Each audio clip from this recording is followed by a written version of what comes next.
Hello, everyone. It's good to see you again here. This time I will be talking about what you have done.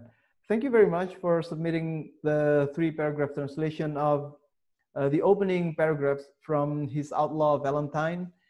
I enjoyed reading your translation, and I found that some of you are strong in certain parts, but weak in certain parts, but some others fill up the holes, so that together, when I read the translations last night, I found out that you guys actually complement each other. So isn't that nice? Now, all right, now let me discuss some of the things that I found from your translation, or to be exact, let us look at the text and see how a literary translator would work on that particular text. And we call it live translation. All right, let me share the screen with you. And meanwhile, I will just probably turn off my video. Okay, so here is the text that you translated last week, right? It's the opening paragraph from his Outlaw Valentine, as I mentioned to you earlier. So these red parts are what we as translators would need to look at and see if we need to do something about it. And let us now see the first one. Walking out of my bedroom, my lips curve at the sight of Ryan standing at the stove cooking breakfast. My lips curve, it sounds normal in English pretty much, but in Indonesian, you would not really say bibirku melengkung. Some writers will do that, but it wouldn't sound very natural. So not everyone will use that. I would just translate it as bibirku menyungging, bibirku tersenyum, or something more natural than bibirku melengkung. All right. Then we have this word. Based on the amount of clothes he's wearing, one might think we're expecting snowstorm in the kitchen. So after reading the entire text, you know that this text is actually not a formal text, not like an article or an essay that you publish in newspapers or websites. So the word choice should reflect that. Here in Indonesian, when we look at words like this, say based on, we tend to translate it as berdasarkan. But will it not sound too formal if you use berdasarkan? I would prefer using something more informal, like based on the amount of clothes he's wearing, kalau melihat dari jumlah baju yang dia pakai, that's how I would translate it. And then you find one might think we're expecting a snowstorm. Here you can use one here can be translated as seseorang, but it will be more natural to say orang mungkin mengira, what might think. Berpikir or mengira, they're just fine. And we're expecting a snowstorm. When you hear the word expecting related to weather, usually what it means is we are waiting for a snowstorm. So I would translate it as orang mungkin akan mengira kita menunggu badai salju, or akan ada badai salju, atau sebentar lagi badai salju di dapur. The oversized police sweatshirt and beanie are typical of my lifelong best friend. Sweatshirt and beanie, you translate it as sweater dan topi, atau sweater dan beanie, or sweater dan kuplo. Some of you use sweater. I don't think it's the right word now. People don't use the word sweater anymore. Maybe you can use baju hangat, it will be okay. Or hoodie, it will be also acceptable. But I would prefer using sweater dan beanie, atau sweater dan kuplo. Even his are typical of my lifelong best friend. Okay. Even his cop uniform is 2 sizes too large. This is quite a problematic part because some of you translated it as ukurannya 2 kali lebih besar dari tubuhnya, which means it's too big, right? If you imagine, how will somebody wear some clothes I mean, twice as large as his body. You will not fit in. So it will not be logical in Indonesian. What would be more logical is, ya, dua ukuran lebih besar atau lebih besar dua nomor, lebih besar dua ukuran. And in the next paragraph, this is a very, very colloquial, funny, and informal paragraph, and you need to translate it in that manner. For example, here, funny, when we were kids growing up in the Philly suburbs, this is a very colloquial way to say it. Kids growing up means anak yang dibesarkan, atau ketika masih kanak-kanak. It doesn't have to be literally translated into anak-anak yang tumbuh di pinggiran Philly.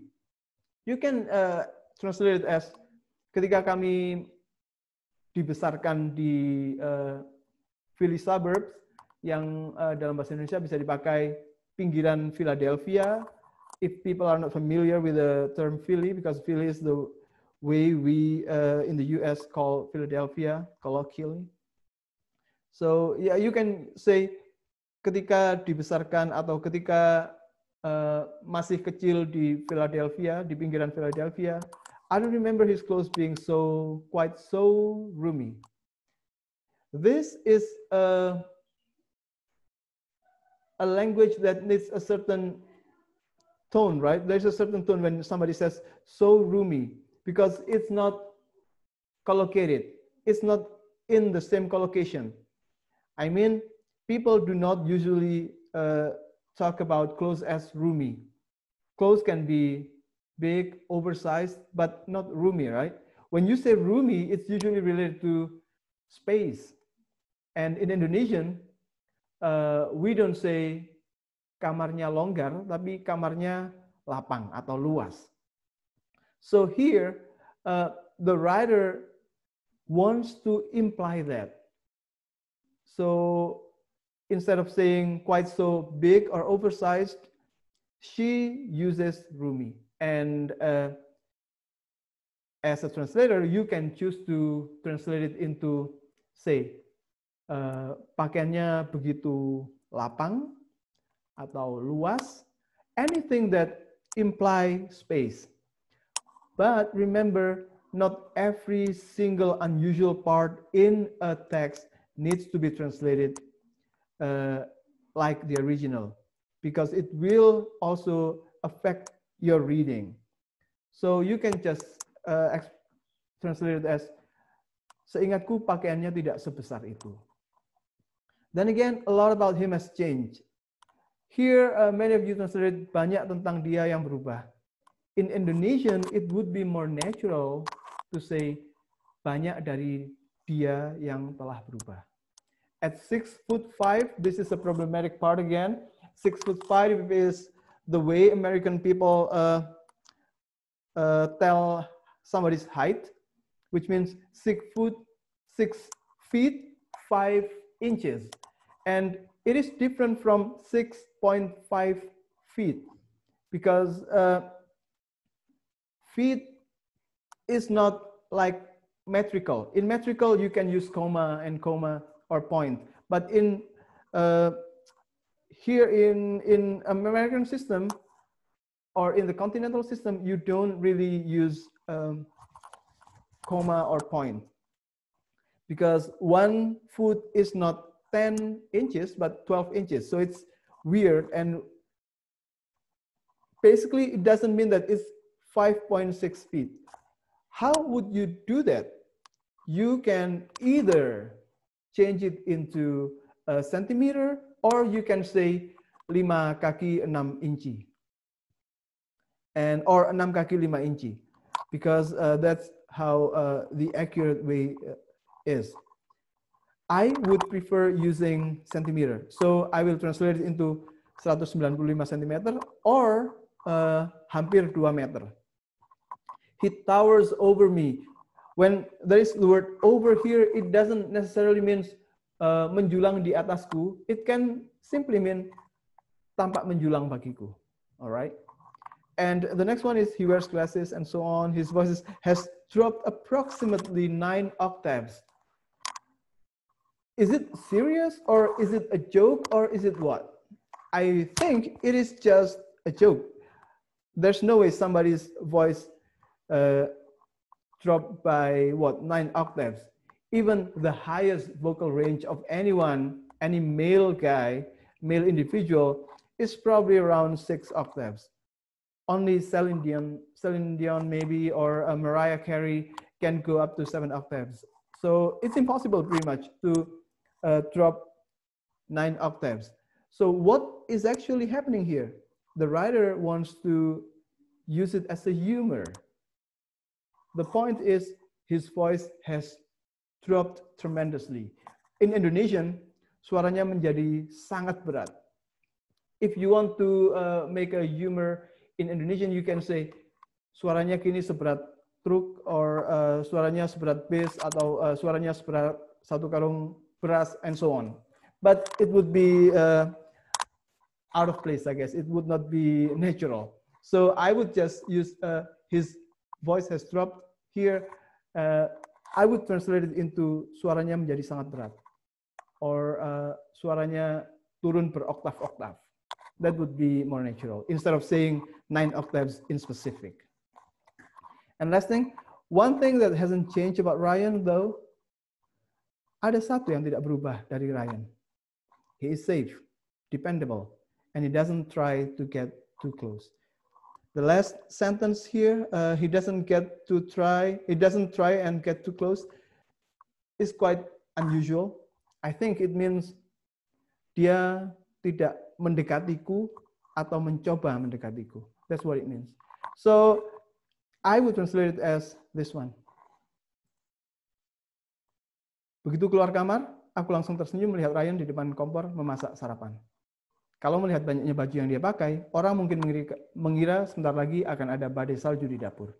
Sweater polisi gombrong dan kubu itu memang gaya khas kawan sepanjang hayatku ini sih. Bahkan seragam polisinya pun lebih besar 2 ukuran. Or 2 ukuran lebih besar. Lucunya, saat kami masih bocah yang dibesarkan di pinggiran Philadelphia, seingatku pakaiannya tidak selapang itu.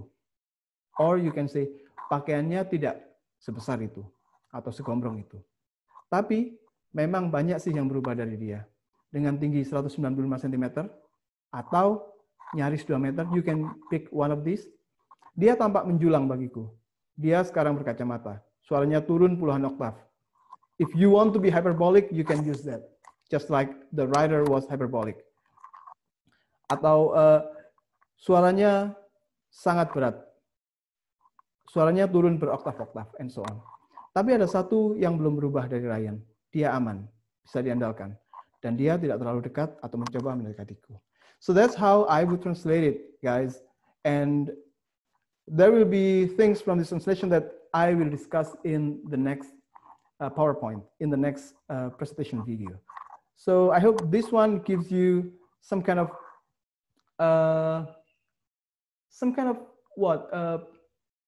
image, picture on how a translator would approach a text. We believe in the accuracy, but when it comes to presenting it to an Indonesian reader, we need to be natural, we need to feel all the senses, and we need to make decisions to make our text read smoothly and enjoyably, because it's supposed to entertain people who read the text. If some people want to do a study further on this text, they can.